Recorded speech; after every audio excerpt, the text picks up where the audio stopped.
할렐루야! 예수와 하마시아흐, 예수와 메사야. 예수와는 구원이라는 뜻의 히브리어 예수님의 이름이며 전능자의 손에서 못잡을 보다라는 뜻을 갖고 있습니다. 오늘은 절기감의 설교 137번째 시간으로서 유대력 신년절 로시 하사나 나팔절 후 19번째 주후 2011년 1월 16일 1월 셋째 주 주일 예배 10분 설교입니다. 모든 절기는 장래일의 그림자이나 몸은 그리스도의 것이니라는 골로새서 2장 17절 말씀에 의고 하나님께서는 장차될 일, 장차 이루어질 일, 하나님의 구속사인 종말의 역사를 절기 속에 숨겨 놓으셨습니다. 절기 속을 자세히 들여다보면 종말에 이루어질 일, 장래의 일을 유추해 볼 수 있습니다. 여호와의 절기와 하나님의 구속사는 꼭 짝을 이루어서 예언과 성취로 똑같이 나란히 진행합니다. 이 3월 이른 봄에 태양력 수도로 제일 먼저 지켜지는 절기가 부림절로서 이 부림절은 하나님의 시계, 역사의 펴진 시계로 예표됩니다. 구약은 그림자로서 예언이요, 신약은 실체로서 성취입니다. 이른비 봄의 절기, 초림의 절기들. 첫째, 구약의 6월절은 신약의 성금요일 십자가로. 둘째, 구약의 무교절은 신약의 성토요일 안식일로. 셋째, 구약의 초실절은 신약의 부활절로. 넷째, 구약의 77절 오순절은 신약의 성령 강림절로 대체 전환됩니다. 이른비 봄의 네 절기 6월절, 무교절, 초실절, 77절 오순절은 예수 그리스도의 초림과 함께 모두 성취된 바 있습니다. 늦은 비, 가을의 절기, 재림의 절기들. 다섯째, 구약의 나팔절은 신약의 공중재림으로. 여섯째, 구약의 속죄절은 신약의 지상재림으로. 일곱째, 구약의 초막절, 장막절, 수장절은 신약의 천년왕국으로. 여덟째, 구약의 수전절은 신약의 새 하늘과 새 땅으로 대체 전환되면서 예수 그리스도의 재림과 함께 모두 성취될 절기들입니다. 이른비 봄의 네 절기, 초림의 절기들과 늦은 비, 가을의 네 절기, 재림의 절기들 사이인 넉 달 동안은 절기가 없습니다. 이 넉 달 동안은 이방인들에게 주어진 이방인 추수의 절기입니다.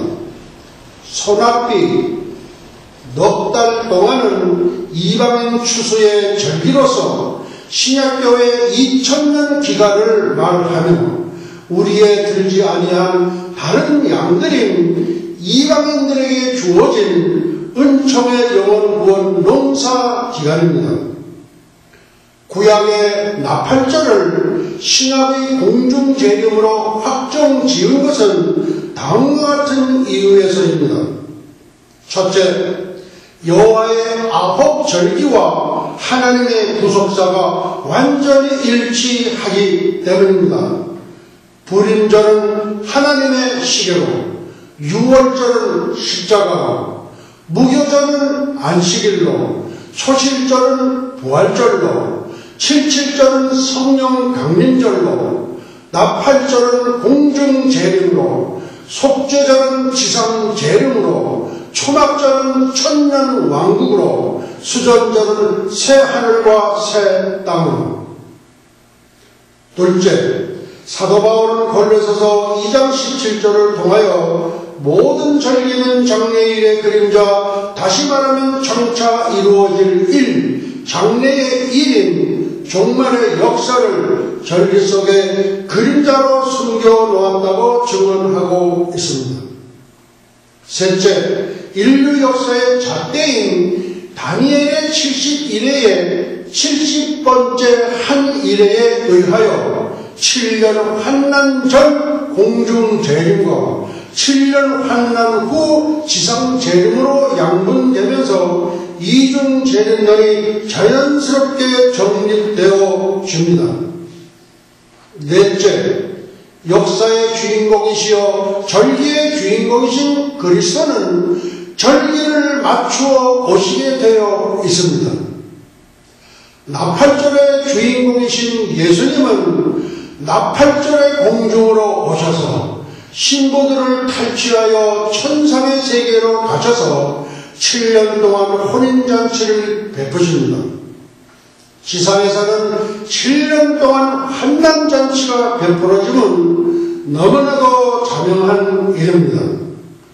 여호와의 절기와 하나님의 구속사가 완전히 일치하다는 비밀을 밝혀낸 것은 동서양은 물론 신학교의 2000년 사에서 전무후무한 최초의 신학적 업적인 동시에 인류의 역사는 물론 기독교의 역사의 대발견이라고 할 수 있습니다.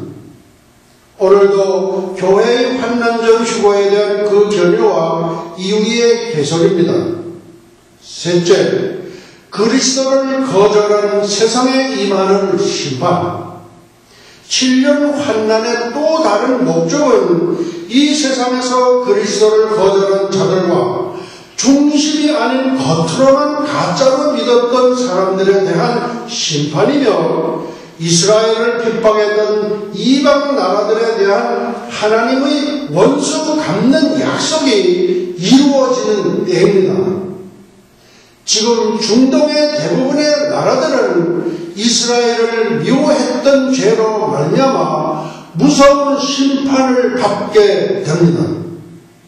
하나님을 대적했던 나라들과 거짓 종교들은 하나님의 진로의 포도주잔을 마시게 됩니다. 악한 자, 하나님을 대적한 나라, 이스라엘을 핍박했던 자들이 진로의 큰 날을 만나게 됩니다. 그러나 이 기간 중에 교회는 하늘에서 주님과 함께 혼인잔치에 참여하므로 하나님의 7년 환난의 계획이 이스라엘과 이방인들에게 집중적으로 그 초점이 맞춰지게 됩니다. 교회가 사라진 뒤에 이 땅에는 적그리스도를 따르는 무리들로 가득 차게 됩니다. 그래서 7년 환난의 진로의 대상이 됩니다. 이때 예수님께서 이스라엘을 구원하시기 위해 지상 재림하시게 됩니다.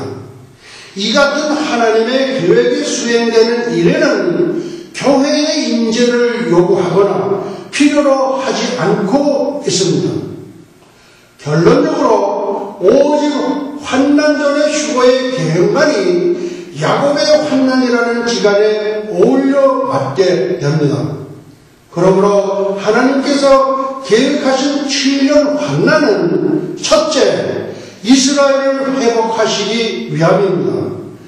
둘째, 이방인들을 심판하시기 위함입니다.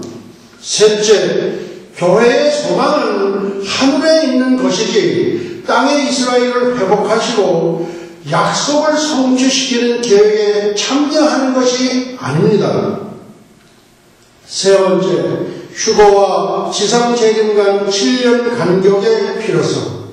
성경에 게시된 예수님의 재림의 사건은 공중 재림인 휴거와 지상 재림으로 나누어집니다. 휴거와 지상 재림 사이에 7년이라는 간격이 있는데 다니엘의 72일 중 한 일에서 비롯된 것이며 이 때문에 성경에 나오는 어떤 미래의 사건들은 반드시 이 간격이 있어야만 되는 매우 중요한 뜻을 지니고 있습니다. 오늘은 말씀을 여기서 마치도록 하시겠습니다.